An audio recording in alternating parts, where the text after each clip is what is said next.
to my world. All right, so I'm gonna do a little live stream painting that coincides with some of my thoughts because I felt really called. To do it. So I'm gonna start with that, and then we're gonna go from there because this is all about caring about what other people think. And I find, sometimes we can get in our heads and stuff like that. So a big reason why I wanted to explore this subject was because, sometimes sharing something that's a process for you is a really great way to overcome caring what people think. So let's see how this all unfurls. I also wanted to work with an animal, painting an animal that is about transformation that has been visiting me a lot. So I kind of wanted to explore that because I felt, hey, it might be good. I find when I work with an animal in painting and I just paint it, a lot of the wisdom from that animal comes to me while I'm working on it. So I've decided to paint this little guy. So let me double check my angle and let's see how it unfurls. There we go. That should be pretty straight. Here we go. Let's see what happens. I already gessoed this, so it should be good with its base coat, and we'll go from there. All right, so creative freedom and worrying what other people think. I'm going to start by painting my sides here.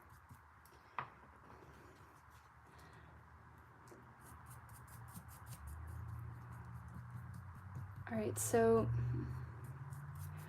first I kind of want to explore taking away any shame around caring what people think, because ultimately we're pack animals and it's okay if we care sometimes, because at the end of the day we want to be accepted by our community and we want what we're creating to be something of value to the collective. So caring what other people think isn't the worst thing in the world, so it's okay if you get a little bit in your head. And you don't need to judge it, just observe it and then see how you can move forward and overcome that. So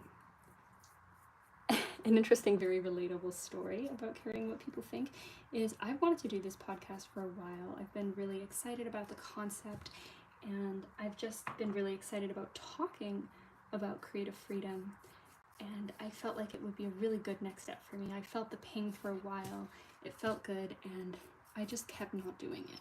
And I talked about it, and I dreamt about it, and I just didn't do it. And so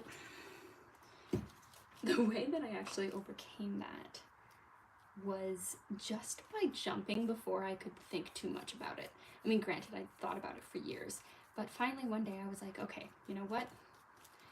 I was just in a flow state doing painting or puppet making, I can't remember, just something that I felt really good in doing. And then I thought, you know what? I'm just gonna do a live. I'm not gonna tell anybody, I'm just gonna do a live before I can talk myself out of it. And I did, and the interesting thing is a lot of the fears that I had around this podcast actually were sort of put to rest in the first episode, which was really sweet. So in the very first episode, people commented in the comment section appreciating certain things that I was actually really worried about. So it was really nice to get that feedback and realize, oh, maybe what I have to say is important, and maybe it can be useful to somebody. So I wanted to come on here and share some processes that I use to help me overcome that fear of worrying what other people think. So first of all, one thing that is helpful is just kind of come to terms with the fact that there are people who are going to judge you no matter what, and there are people who are going to love what you do no matter what. So there's people who are going to hate what you do, there's people who are going to love what you do. So ultimately, like, there's no point in like preventing yourself from doing something, because even if like 100 people judge it or 1,000 people judge it, the more eyes are on it, the more people can judge it. You know, there might be just like 10 people whose lives it might change for the better. And ultimately, it's, you know, it'll make an impact on those 10 people. And so at the end of the day, even though maybe there's people out there judging, I'd rather have my work be judged by, you know, some sad people who aren't following their dreams, and reach the ears that need to hear it, than me not share it at all. And so one hack is just leaping before you can talk yourself out of it. My next guest artist on this podcast is a puppeteer who I really wanted to have on the podcast, and I literally just kind of said, okay, I'm just going to send him a message before I can talk myself out of it. And that's literally what I did. And I was like, okay, just send the message, and then if you know, I just couldn't talk myself out of it. So that was kind of a hack for that. And it was honestly pretty helpful. But if you're not like a big jumper and you don't want to just kind of like jump, because that can be a little scary for some people, that might not be your vibe. But maybe you kind of overthink things and you have a lot of stories in place that maybe make you feel like, okay, no, I shouldn't do this because X, Y, Z. There's a little step-by-step thing that I'm going to take you through, and it'll kind of help you kind of work through those stories. And if you kind of want to go through that with me, you can also do like a little one-on-one with me as well. I've got that on my website. You can check it out under resources. But basically, these are the questions you would go through to see if these stories are actually kind of worth looking at or like worth holding you back from your dream. So the first thing you'd have to do is identify the story that's holding you back. So for instance, this podcast, one of the stories that was holding me back was that what I had to say had already been said. So why would I say it, right? So the first question I would ask myself is this true? Because if this isn't true, I can just stop right there and be like, well, this isn't true, so there we go, that's not holding me back anymore. But if I ask myself that question and the answer is yes, it is true, then I would move to the second part of this process. And I would ask myself, what would I tell a child or someone I really loved if they came to me with this relatively true piece of information? So for instance, okay, what I had to say wasn't really important because it had already been said before. And you're going to want to answer this one from the heart. So don't be too logical about it, but you just see this person you love who's just like really dreaming of doing something and they're not pursuing it because there's this story that they have in the way. So for instance, my example of, oh yeah, this podcast has already been done 100 times before and my voice doesn't have anything extra to add to it. So if somebody I really cared about brought that up to me, I would say, okay, well, you know, even though yes, this information has been said before and other people have shared their perspective on creative freedom, you know, your unique perspective still has something to offer, because at the end of the day, like, everyone has a different way of receiving information and everybody has a different way of expressing information. So there might be someone out there and a few people out there who need to hear it exactly the way you express it. And so it's important for you to share that perspective, because there's bound to be somewhere out there who needs to hear it from your specific voice and your specific lens. So just because it's already been said before, in some way your perspective will be in your own voice, and it will nourish someone out there. And ultimately, like, if it's a conversation that's happening a lot, it's helpful because it's an important conversation that needs to be had. So if it's a conversation that's in a lot of people's minds, maybe it's in a lot of people's minds because it's important and because we need to talk about it. You wouldn't want to talk, you wouldn't want to talk about it if it wasn't something important to talk about. And also, maybe something that you've heard 100 times might be somebody else's very first time hearing it. So don't just like not share your information because you think it's been heard before, because at the end of the day, you will still have a unique perspective that is uniquely your own, and your specific lens will offer something to the conversation. And then once you've done that, there's this kind of bonus question you can ask yourself is, what's the shadow of this issue? And based on the shadow of this issue, what can your unique gift be based on the shadow of this issue? So for instance, like if the shadow of this issue is that I don't think anybody wants to hear my specific voice, maybe the specific gift I can bring is actually encouraging other people to share their voices, because I've been through that. So that specific shadow might actually help me uplift other people and maybe make me a better listener, or maybe it'll make me more able to be empathetic with people as they're struggling with sharing their own voices. Because I want to talk about creative freedom, and if people aren't expressing themselves because they're worried about their voice already being shared or their ideas already being shared, then I have a unique perspective on that, and it will actually support my community who's struggling with that exact same problem. So it'll give me a degree of empathy. So working through that process, and you can work through that process with any kind of blockage that you have or any story that's getting in the way, as you're feeling that blockage come up around your creative freedom. Another thing, I'm just gonna check, make sure there's no comments. Oh, hello, thank you for joining. This is my first time doing like a live stream with my painting, so it's a little bit different. Another thing that you can do to help you overcome that blockage of not sharing your creative expression because of this story that's coming through.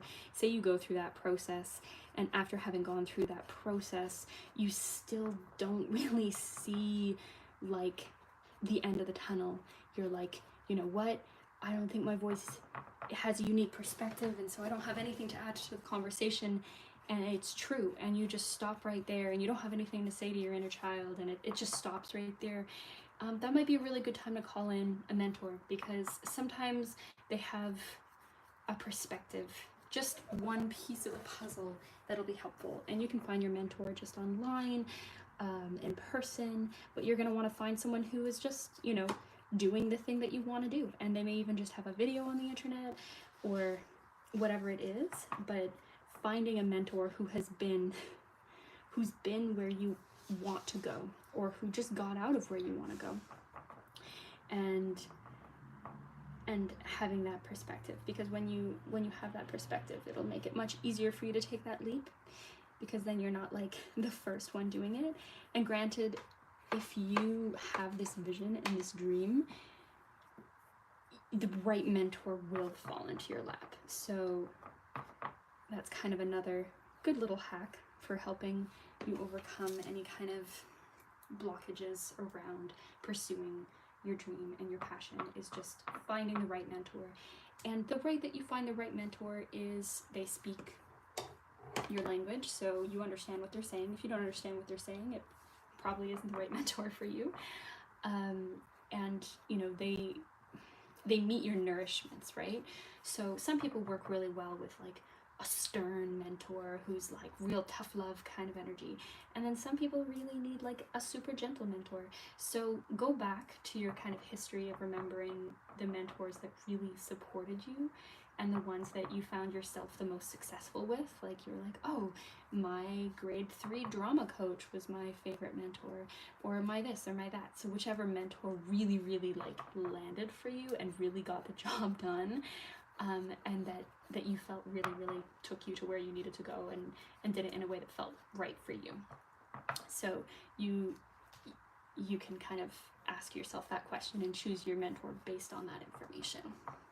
So going through the process is a really great way to overcome caring what people think. Talking to a mentor is another really great way. And then another one is just, oh yes, and then taking the leap before you have time to tell yourself no. And then another really great way to overcome the fear of caring what people think is exposure therapy. It's very similar to the taking the leap tip, but basically, yeah, just doing it. So one thing that I was doing was, for a while, like, I would get nervous when I was underprepared, and I'm not saying like be underprepared, but like I would be fine performing on stage if I had practiced a whole bunch, but then sometimes just kind of like going up and talking just from the heart, I might have been a little bit more nervous. So I did like pretty much, I think, a full year of live streaming and just talking from the heart over the pandemic, and it was really nice, like, and quite a few people saw that. And so I was able to just speak from the heart and be really honest and not really get too much in my head, and it was really great exposure therapy. Even like this right now, I have some points that I've made that I want to kind of cover in this conversation, but you know, I'm sharing with you my painting process without any edits or anything like that, and it's just like a nice little exposure therapy for me that I'm sharing with you as an example. So exposure therapy, mentorship, taking the leap before you have time to overthink it, and then as you're exploring on that creative I gotta open this, it's really hard. As you're exploring on that creative freedom journey, sometimes you might notice that you're starting to change, and that can be very scary. You know, you're like, oh my God, like maybe you notice that your community is different, or maybe you notice that, yeah, your habits start to change, or, you know, there's a whole lot of things that might change about you. But a great thing about that is if you notice that you're changing, that means you're that much closer to manifesting your dreams, because the dreams that you have now, they would be accomplished if you were already the person that you needed to be to accomplish those dreams, right? So if you have these dreams that you don't have yet, that means you're not the person who needs to manifest them. So you have to first become the person in order to manifest the dreams that you're calling in. So you might notice yourself start to change, your community start to change as you call in wanting to live a different life, live a more creative life, maybe become a professional artist. And as you're calling that in, you will start to notice a lot of change if you dedicate yourself to that dream. And that's beautiful. So don't be scared of that. And a great thing that'll help with that kind of transition is either calling in community who is calling in similar changes, or calling in mentors who help with that transition. So those are two kind of really great things. I also love that this is starting to look like that Moon Mist ice cream. Add a little bit more white. And then another really great thing to do to hold that vision in your mind. So sometimes when you're dreaming of a thing, so say you have this dream, this childhood dream of becoming a performer or a musician or a painter or whatever it is, you know, you have this dream, but we often can see it as a little bit selfish. Maybe we perceive it as selfish because we're like, oh, you know, maybe your parents never followed their dreams, and so as a result, you know, you're like, well, why should I get to follow them? Like, don't people have to suffer and blah, blah, blah, whatever. Stories that we tell ourselves around worthiness. And a really good way to overcome that feeling of worthiness when it comes to following our dreams is to visualize everyone in the picture who benefits from us following our dreams. Because people will. People will benefit from you following your dreams. It will make the world a better place. It will make the world more beautiful. And it is the medicine that the world needs. Because a dandelion is a dandelion because the earth listened to our feet as we walked along the earth. And the earth said, we need more dandelions. So the same thing goes for us. The earth listens and says, oh, we need more artists. We need more this. We need more that. We need more carpenters. We need whatever it is. And whatever it is that you have that burning desire to bloom into, that is there because that is the medicine that the earth needs. So if you're having a hard time really allowing yourself to follow that little ping, that little interest, that little dream that's been tugging at you for a while now, try envisioning everyone who's going to benefit from this dream coming to fruition. Try to envision all the people whose lives will be improved. So when you're visualizing you up on that stage, how are the people being moved by your performance? How are the people, when you finally wrote that book, how many lives did you change when you finally wrote that book?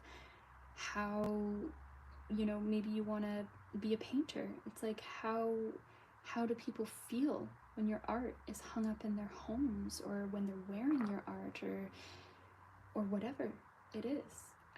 How does it affect other people? And when you can hone in on that, sometimes it's easier not to give up on it. Because again, we are pack animals, and it's okay. It's okay to want to serve the world with our art. That's part of it. That's why it's called a gift. It's called a gift because it's a gift, and we give it.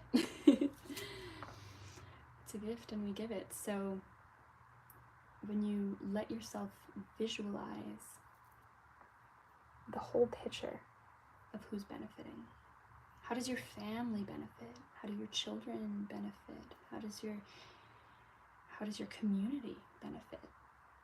What permissions are unlocked for the people that you love? All these are such important questions and things to visualize when you're tapping in to that big dream, to that big picture dream, when you're manifesting, following your dreams. There's this beautiful story, I think, that Jim Carrey told about his father, who was, I can't remember what kind of brass instrument that he played. I want to say trumpet or trombone, saxophone maybe. I'm not exactly sure, but regardless. The premise was that he was a musician, and he gave up on his dreams to get some corporate job, because he was like, I gotta pay the bills and take care of my family and all that stuff, and I need something kind of reliable. And so he took that reliable, soul-sucking job. It was not really in his alignment, but it would support the family. And he lost that job. He lost that job. And kind of the quote that Jim Carrey said was, you can fail at something you hate just as much as failing at something that you love. So you might as well pursue the thing that you love. Because yeah, at least you're gonna enjoy it while you're doing it. So yeah, the whole premise of this podcast and what I want to offer in the world is, and what I've offered with pretty much all the children's musicals that I've written, and the through line that I've noticed with everything is constantly this reminder of really follow those dreams. Really, really, if you have the ping, follow it.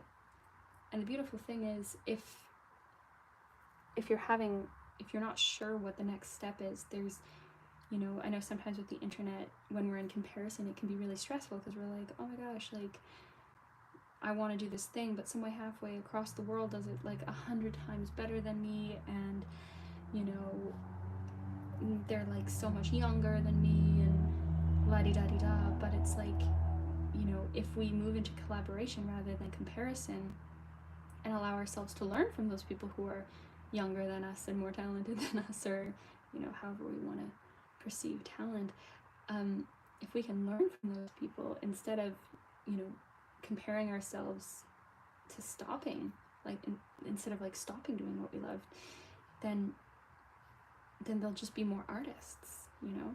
Like, AI would definitely kind of like make us stop making art if we're constantly comparing.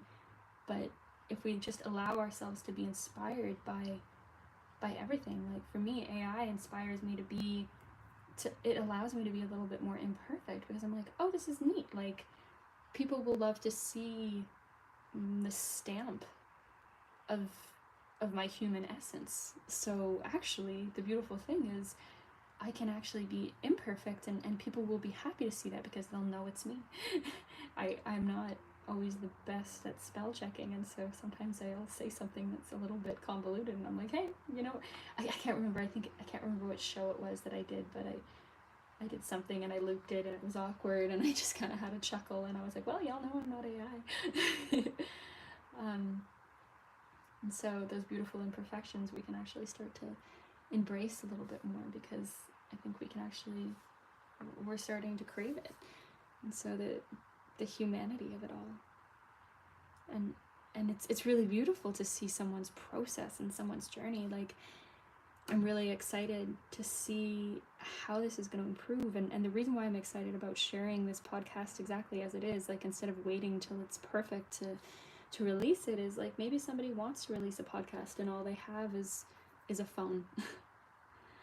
Maybe somebody wants to start a podcast and they really want to share their voice, and their voice would be so important to share because their message is important, but they don't share it because, oh, well, maybe their phone isn't the best quality, or, you know, maybe they feel like they don't have enough of an education, or whatever it is stories that they tell. But the beautiful thing is, like, if you see yourself in me, you're like, okay, cool, like, I'm a pretty decent painter, but I'm not the goat, you know, I'm pretty good, but, you know, you're like, hey, she feels like she can share her art, and she doesn't have an art degree, and she doesn't have this and that and this and that. She's just sharing it because it feels good, you know? It's nice because when you share things because it feels good, then other people might start sharing things because it feels good, and the more people are just making art that feels good, and the more people feel good, and the less people kind of like take out their control dramas on each other. You know, it's really beautiful to kind of share that process. And the cool thing is too that, like, in sharing this, I can learn from you too, because like right now I'm like, oh, you know, I like this, but I can't really see your faces, right? So maybe y'all will have a tip for me and say, hey, next time try this. This is what I like to use, and we can build this together. And you know, you can look back and be like, man, I remember when she was like this, but see how much she's improved, and now she's got all this, and it's like we're building this world together, and I'm really excited about it. And if you feel inspired, feel free to ping your art and your beautiful things, you know, send it my way. I'd love to see what things you create and what things you're inspired to create are. So yeah, I'm really stoked on this creative freedom journey. And I'm really stoked on this commitment that I have every Wednesday to being like, you know what, every Wednesday I'm going to share my podcast, I'm going to go live. And the really cool thing is I feel myself my brain starts to prepare for it, even without really thinking. My brain's like, well, something's coming up Wednesday. And then some either conflict or shadow or challenge will come up that is really loud for me. And that's another really beautiful thing about like whether or not you're ready. If you're struggling with something and trying to solve a problem for yourself, then you're ready to share that because the way that you work through that solution and the way that you kind of come to the conclusion within that solution is going to support someone who's going through the exact same issue. And that's actually one thing with my theater camps, is I always like to have a younger counselor who is closer, like 16, 17, 18, who's closer in age to my theater camp kids, because they have a unique experience of, you know, they're like adults, but they still remember what it's like to be a preteen. They still remember what it's like. And so their perspective is super valuable, because even though I remember what it's like to be a teenager, not really so much, you know, and I was not a teenager in the era that kids are teenagers now. So being able to have that closer perspective, that more relatable perspective, is super beautiful. So no matter where you are in your journey, your voice is super valuable, because you will be the perfect vessel. You know, sometimes I know sometimes it can be frustrating when you're like, man, I've been trying to get this person to go swing dancing with me forever, and like then this one person said that it was like good for them, and then all of a sudden they're going swing dancing and they just didn't want to like take my advice, even though like I've been telling them for years to go swing dancing. But sometimes the right vessel isn't you, but you're the right vessel for someone. And so just allowing yourself to share your voice in the unique way that you share your voice will help more people share theirs, and then we're all just living honestly, and it's so beautiful. So speaking of sharing our voices, I think that's mostly what I have to say about this subject. So thank you so much for joining me, and I'm gonna see if there's any kind of questions that we have here before I pop off.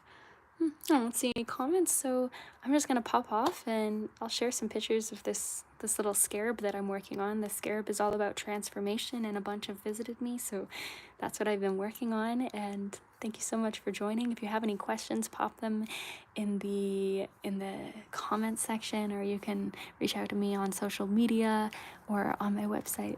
Big love, and thanks so much for joining.